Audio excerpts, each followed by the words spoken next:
The part of Jerusalem where they had stayed and found nothing, Mary declared, "Joseph, I think it's time we got his Father in heaven involved.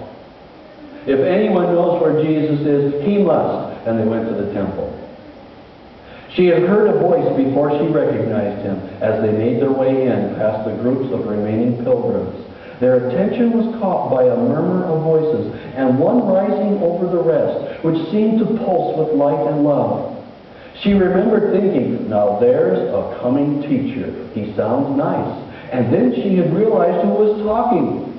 Transfixed, she gripped Joseph's arm to stop him, and they listened together. Then they stared at each other. "Jesus?" asked Joseph, a small wrinkle on his forehead. "Yes," Mary replied, "but where?" And she searched the area.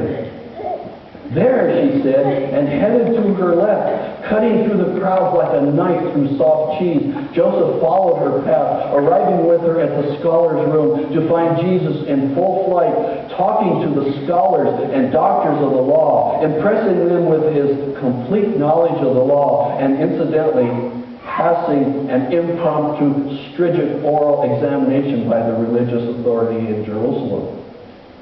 Stunned, Mary stood with Joseph and listened until Jesus finished what he was saying. Then she stepped forward, her eyes ablaze, her mind churning with all the things she wanted to say to him, absolutely furious. "Son," she said sharply, and he whipped around to face her, his smile dosed in white-faced shock as he realized how very angry she was. Afterwards, Mary would never be able to remember any more of what she had actually said to him than the last two sentences, which really caught up all her grief, her fear, and her wrath. "Why did you do this to us?" she demanded. "Your father and I have been frantic, hunting for you for 3 days." She waited, blazing for an answer.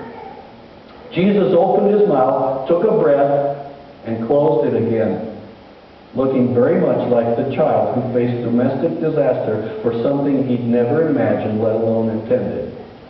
He swallowed and tried again. But why are you hunting?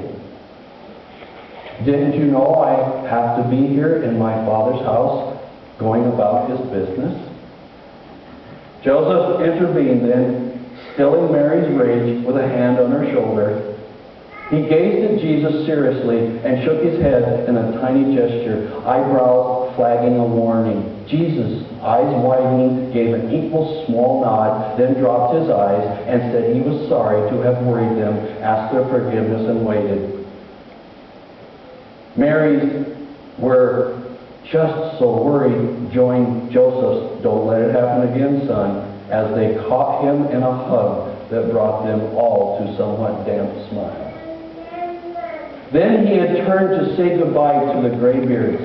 Some of them had been smiling behind their hands, remembering no doubt that times they had gone through it and how they had to pay for it. But no one had laughed at him. They even thanked him for spending time with them, wished him well, said they had hoped to hear more from him another time when he was fully grown, which was understood by everyone, including Jesus. After that, he was good as gold.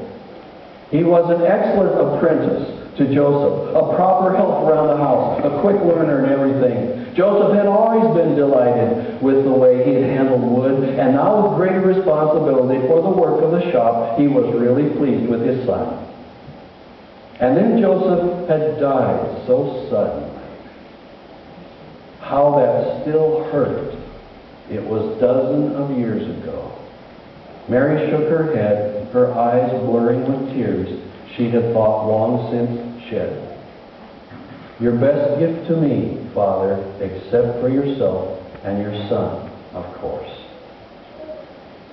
Jesus had taken over the business, run it well, taken responsibility for her, and waited, I guess, she thought, waited for the Father's moment to begin the work for which he had been sent. I knew it had to come. New arrangements to have the business carried on, so I would be provided for, but still it was a shock when he left. Mary knew she would never forget those 40 days. He was in the desert all alone. If she'd known where he was, he wouldn't have upset her so, but all she knew was that she'd learned from the neighbors. They told her that his cousin John had baptized him in the Jordan, that a dove had appeared over him, and the voice of the Lord, she was sure, had said that he was his son, and that he was deeply pleasing to him. Then he'd gone off into the desert. And then nothing. While he finally surfaced again, someone ran to her to know where he had been and what he was doing. He had begun to gather some disciples, they said. Among them were the fishermen, Simon and Andrew, their partners, Salome, Zebedee's sons, James and John, with Philip and Nathanael. Then she had begun to relax. These were not wild men. They were sons of women she knew, practically family. Simon's wife had been a friend of hers, and her mother had been one of Anna's friends.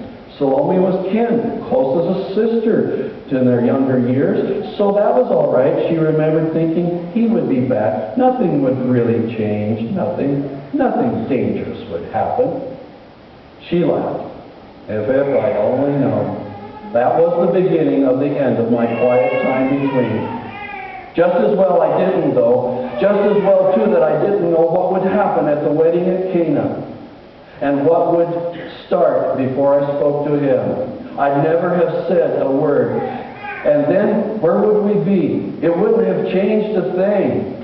And the poor groom and the new bride would have been humiliated for the rest of their lives, and that's no way to start a marriage. Going back to her wedding, she remembered just how it had been. It was a lovely day, Mary reflected. Just the kind of day brides prayed for. She was glad to be in Cana again, glad to be celebrating the wedding of her kinswoman's niece. And the bride was radiant, so full of joy it flowed out of her like streams of living water. Wonderful! There was plenty of food, a reasonable supply of wine, and everyone was having a good time. And then she looked up. Was that? It was. Jesus had come. She had sent word to him, but more as a matter of keeping him up with the family news than because she expected him to appear. This was really a blessing. She was about to head in his direction when she realized he was not alone. Who were these men with him?